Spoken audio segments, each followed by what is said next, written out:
This may look like just a regular Raggedy Ann doll, but some believers in the supernatural say this doll named Annabelle is haunted and has been causing spooky stuff to happen for more than half a century. Now a paranormal investigator who tours the country with the doll has died, and many on social media say Annabelle is to blame. Les Trent went looking for answers. This creepy doll is at the center of a social media mystery. She's called Annabelle, and for decades, believers in the supernatural say she's demonically possessed. The doll even inspired the Annabelle horror movie series, although they look nothing alike. Annabelle was drawing big crowds on a tour around the USA with paranormal investigator Dan Rivera. Now a shocking and unsettling development that's stirring up a load of interest on the internet. In the middle of the national tour, Dan Rivera was found dead inside his room at this hotel in Gettysburg, Pennsylvania. He was just 54 years old.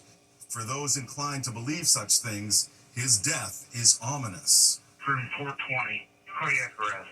And this is the moment believers say sealed Rivera's fate, when he took Annabelle out of her case.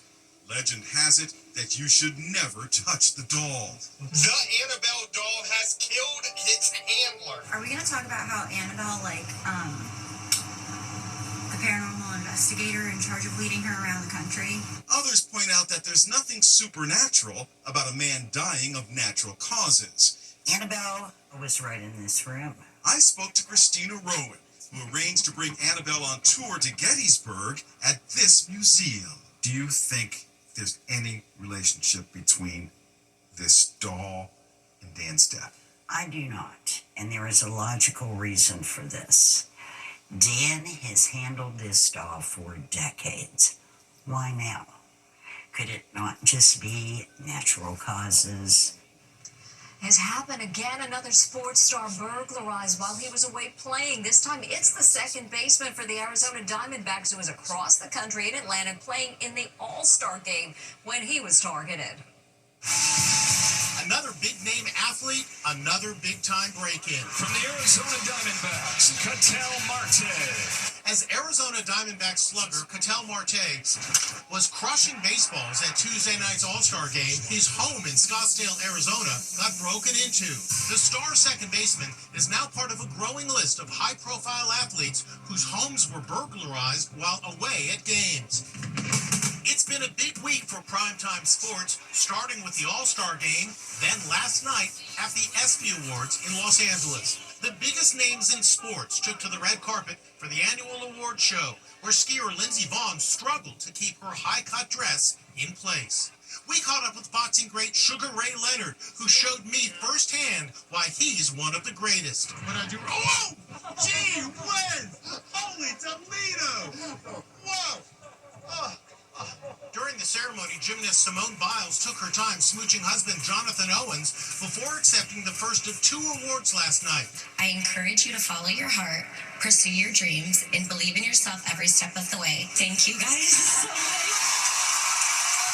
And it's a fan favorite moment at Coldplay concerts when the spotlight is put on members of the audience. The last night when this couple was singled out, they freaked and tried to hide from the camera. Turns out the woman is not his wife. Now, as Amber Cogliano reports, the moment is breaking the internet. Coldplay frontman Chris Martin turns the spotlight on the massive crowd. But these guys clearly don't like the attention.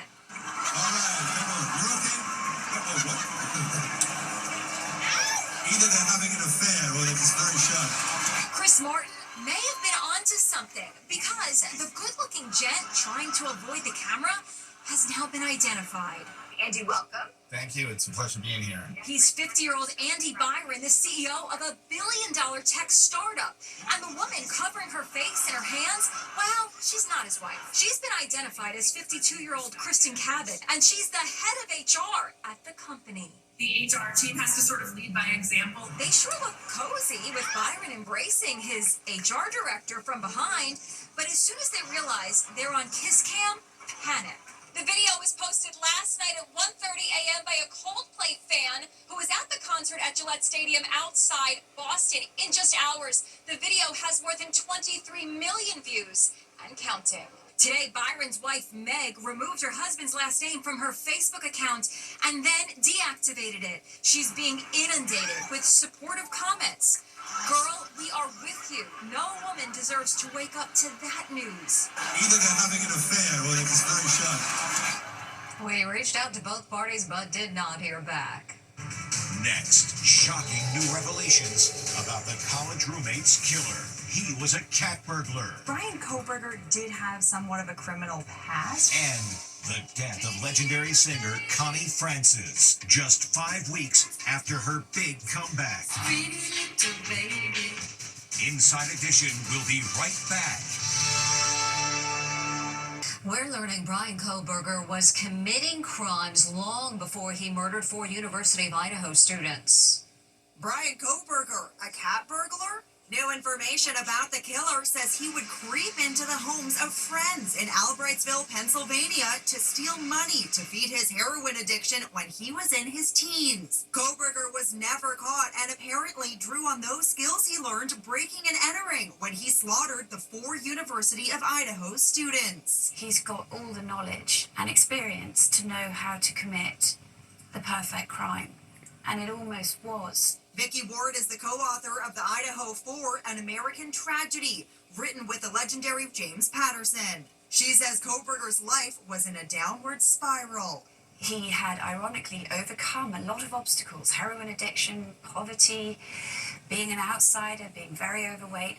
Yet he got himself into a PhD class at Washington State University, but he could not keep his misogynistic views about women to himself. Complaints from women at Washington State University, where he was a teaching assistant in criminology, had put his career in jeopardy. You saw his professional career unravel, so that by the time of the night of the murders, he's got nothing to lose. The book says his primary target was Maddie Mogen, who he may have met at the vegan restaurant where she was a waitress and tried to date. He may well have asked Maddie out, and she probably flicked her hair and said, huh, not a chance. She did that often. Kohberger was an admirer of the notorious incel Elliot Rodger, whose 2014 murder spree was triggered by an obsession with a woman also named Maddie. I don't know why you girls aren't attracted to me, but I will punish you all for it. How do you plead, guilty or not guilty? Guilty. Kohberger will be sentenced to 4 life terms next week. Coming up, legendary singer Connie Francis passes away just as she was enjoying a comeback. Singer Connie Francis has passed away right as she was finding a whole new legion of fans. Just as she found fame with a whole new generation, legendary singer Connie Francis has died at 87. I'm flabbergasted and excited. In her last video, she thanked everyone who took delight in her long-forgotten hit, Pretty Little Baby. It's Pretty Little Baby. I want to thank the millions of people who sang along with me on Pretty Little Baby. The song is a social media sensation 63 years after its release. Pretty Little Baby. Nearly everyone is singing along, including my daughter. I'm so in love with you. Connie Francis was one of the hottest pop singers of the 50s and early 60s with a string of hits. Where the boys are. Now, with the popularity of Pretty Little Baby, she passed away knowing she had a new generation of fans. It's Pretty Little Baby. A true legend who will be missed. Now, Megan Alexander with today's Inside Deals.